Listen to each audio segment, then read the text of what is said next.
po mga kalingap, marami pong salamat sa mga bagong nag-subscribe dito sa aking channel. So ang topic natin, Kalingap Rab, nabanggit ang Adrienne, ang pagbabalik. So question mark po yan.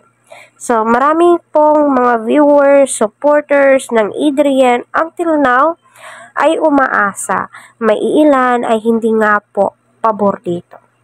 Kung saan ikakasaya ni Rina, quoted po doon sa video ni Kalingap Rab, ang mahalaga po ngayon is natutulungan daw ho nila si Rina tuloy-tuloy ang pagpapagaling, pagpapagamot po ni Rina sa poder nga po nila Kalingap Rab sa pag-aalaga ni Ate Ruda.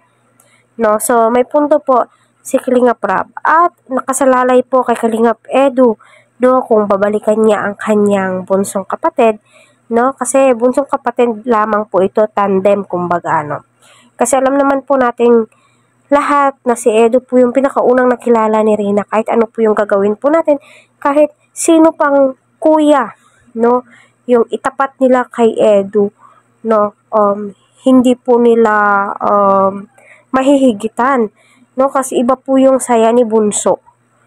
Pero yung iba kasi na misinterpret. Kasi yung tambalang Adrienne, akala po nilang lahat is love team. Hindi po love team yun. Kasi alam naman po natin lahat, kahit ipamukha po sa atin is hanggang kapatid lamang po.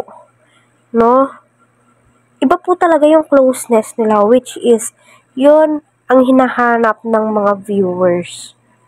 Alam naman po natin, iba ang titig ni Rina kay Edu. Yes, humahanga po si Bunso kay Kuya. Ano naman po yung paghanga, di ba? Kaya patuloy po natin suportahan si Kalingap Rab, Kuya Val, at ang buong team.